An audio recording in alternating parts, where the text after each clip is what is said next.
And so what our proposal to study, you can go to the next slide, is about looking at this migratory, diasporic, Mark Panelists called it bifurcated, but actually I would call it multiple, right? Multiple instantiation of communities connecting to one another. And so these very connected communities are something that we are trying to look at. So instead of thinking, so, literature up until now has thought about people in remote communities, plugging in. They've thought about the fact that mainstream media doesn't always represent Aboriginal people. So we've got APTN now, things have shifted in the last decade. But, essentially we've looked at Aboriginal people as kind of separate, and so now we have this opportunity to look at it much differently. And social media kind of affords that opportunity in really interesting ways. So if you look at, dial down to BC, for example, this is an image, well-used image by many people. I've seen this in many slide presentations. This is BC, very dense First Nations communities. There's 11 different language groups which are, as separate as, Korean and Romanian, right? So you've got this amazing sort of plethora of different kinds of cultures, dialects within those 11 language groups. You can go to the next slide. And then you have the very long commute. So my community is B, and I live here in A, right? And so you have these very long commutes, in some cases, to different communities. You can go to the next slide. This is why I like to have it in my hand. And so, so Vancouver, next slide, and Telegraph Creek are actually very far apart. But what we'd like to look at is not only, the difference between, one point in sort of Vancouver as a main city, but all the cities in between. You can keep clicking until you get through. So these are some of the cities. So you can see Vancouver and Telegraph Creek are very far apart physically, socially, in many ways. But we want to find a way to look at these connections that are happening over social media. And what we found, so you can push the middle picture. This is an image from when Spence's Bridge was the site in 1910 of a number of land claims declarations. And this event was held last summer. It was held by Cook's Ferry Indian Band, which my husband is actually a member of. And my community, you see this image here, is my community. The Tahltans came all the way down from Telegraph Creek. We brought a number of vehicles down and joined in the celebration, and so did a lot of other First Nations from all over BC. And what's amazing, right, is that in 1910, our chiefs made that same trek and signed all these declarations. So 100 years later, we're signing these declarations. And how do you think this event was primarily organized? Facebook.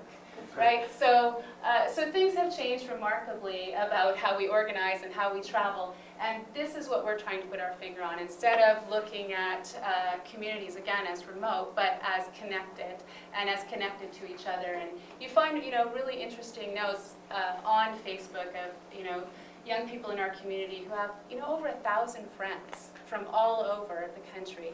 You have, elders on Facebook. A young woman from our community was talking about how freaked out she was when she traveled back to our community, and an elder said, "Hey, I know what you were doing last weekend. I knew when you left Vancouver, and I knew when you got here." These very different intergenerational things. So you can go to the next slide. And so in media studies, we've been imagining the world quite differently for a while, right? You can go to the next slide. We've been imagining, sort of very different sets of connections besides just the physical ones, right? So this is an image from the Opti project, and this is really a 10-year-old image of the internet 10 years ago, right? The connections would be that much more dense now and probably much less beautiful because you wouldn't be able to see the seepage and those kinds of things. But this is a C-class network, so when the internet had C-class networks, right? So we don't have that anymore. But this is the sort of the transformation that we've been trying to track within media studies. Next slide. And so we want to understand what kind of tool Facebook is, going beyond kind of the the network society ideas, and really asking what kind of dynamics, affordances are available through this tool. Next slide. And what kind of intended and unintended consequences are happening. And so we're asking questions like, you can just keep going, about civic participation, event organization, which I've just talked about, activism, the next one, voices of dissent. So what we've been hearing anecdotally through our own networks, both Alframita and myself, is that there's all kinds of alternative narratives that are now available. So, you know, we just heard Judy Rebick talking about the fact that alternative narratives are now available online. Well, for First Nations communities, which are very small, we haven't had media acting as a tool of accountability. These theories of democracy, which, you know, are so pervasive in the rest of society, now we have this tool, which may or may not be able to act as that, right? It could also act as, you know, a tool for lateral violence in some cases, right? So trying to understand what kind of a tool it is. Next. For governance, for social networking. And so when you put governance and social networking together, right, this is when you have, you know, really important events like a 100-year celebration right next to, you know, the latest Waylon Jennings video on YouTube, right? So you have everything together on Facebook, which makes it a much different tool as well to study.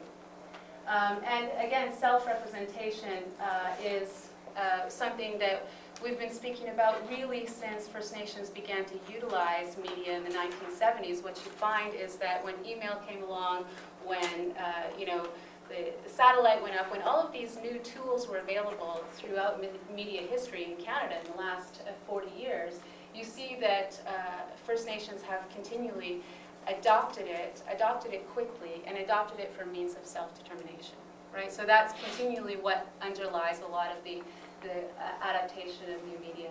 And traditional knowledge is sort of, we've also partnered with the First Nations Technology Council on our research, and this is one of the things that they raised, and which we had sort of been thinking about in the back of our mind, but you know, Facebook owns everything that you put up there.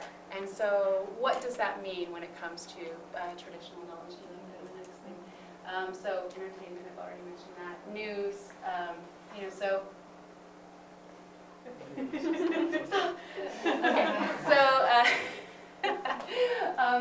so these kinds of varied tools, or varied examples of how the tool can be used. What kinds of consequences might flow from different kinds of uses of this tool, or sort of what's at the core of what we're interested in. And again, anecdotally, we've found so many interesting things, and as we begin to have preliminary findings, we find that first of all, proximity to an urban area does not necessarily dictate how much Facebook is used by a community. So that doesn't have much to do with it. What we find when Facebook is used by a community is that it's used in multiple ways with different kinds of groups. One of the biggest challenges facing our research, you can go to the next slide, is so this is the Tahltan Nation. This is a public site. I'm not putting anything out there that's not publicly available. So that's one of the big challenges, is that there's public and there's private. So trying to negotiate that balance in our research and figure that out. But as well, you go to the next thing, Facebook in the last few months when we've started this research has changed so much about its interface. If you're on there, you know, I see lots of nodding heads. And one of the big changes for groups is that they've changed the way that groups are structured, so that you need to change the way your group is organized and its membership, and you know, change it from a like to, or from a group to a like. And they've done all these things which I've heard other speakers in other venues talk about being fantastic, because now you have subscribe, so it's more like news, and you know, it's closer to our journalistic ideals. But in fact, for groups, it's causing, you know, things like this. So this group is scheduled to be archived. You better hurry up and switch it over.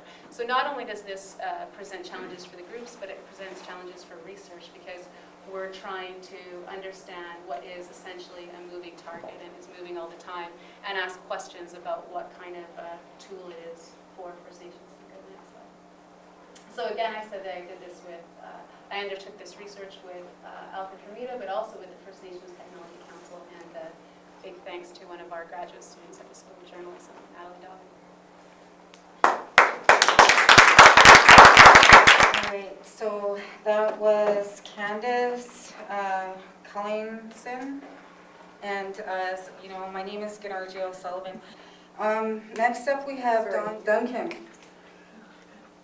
That's fine. Okay, he has been a reporter for CBC TV News in Vancouver for over a dozen years, and his award-winning news and current affairs pieces are featured on CBC's flagship news show, which is on CBC, and The National. The recent honors include the Jack Webster Award for the Best TV Feature and in 2011, and he also received a Knight Fellowship at Stanford University in California, where he designed an online educational guide for reporters and covering Indigenous communities. Duncan is an Anishinaabe and a member of the Chippewa of the Georgina Island First Nations in southern Ontario. I'd just like to acknowledge that we're on the traditional story of the Coast Salish people, and thank everyone here for coming out on such a nice day outside. You know, there's so many things you could be doing out hard, you know, today. So I'm the representative of the evil mainstream media here. As Candice mentioned, the mainstream media hasn't done a great job representing Aboriginal people over the years. And I'm not going to be the apologist today for that. An elder once told me that if you were an Indian, the only way you were going to get on the news was if you were one of the 4 Ds. I said, what are the 4 Ds? And he said, well, the only way an Indian's going to get on the news is if he's drumming, or if he's dancing, if he's drunk, or if he's dead. And so I kind of thought about that, and I said, well, you know, that's a little harsh. That's a bit much. But then I started to watch the news a little bit more closely. I mean, I'm a reporter, so I'll watch the news quite closely. But I started watching the news, and I saw an awful lot of the 4 Ds. I see some nodding going on. You may see some of the 4 Ds too. And frankly, I'm getting tired of seeing the over-the-shoulder graphic with a feather in it every time the anchor brings up a story about Aboriginal people. I still have to get in arguments with my editors about starting their stories with drumming. Dun, dun, dun, dun, dun, dun, dun, dun. Because that's, I think, what happens in a viewer's head every time they see the drumming. They go back to those old Western movies with the Indians about to come in over the hill, surround the circle of the wagons. I'm getting tired of seeing dead Indians. There's a lot of them out there, but I'm getting tired of seeing dead Indians on TV and in the front pages of the newspapers. I'm getting tired of all that. And so, and there are great reporters here, just here in this city. You know, Mark Hume and Stephen Hume and Justine Hunter, all doing great work. You know, and they do much more than cover the 4 Ds. So some of my colleagues are doing some great work, but the 4 Ds keep coming up, and other stereotypes, and just generally a lack of news coverage in the mainstream about Aboriginal issues. That's the real problem. It's the silent politics in the great. So on the one hand, I have nothing but respect for the great stuff that Gennarji's doing on co-op radio. I'm salivating to find out what Candice and Alfred Hermida find out at UBC about how First Nations are using Facebook.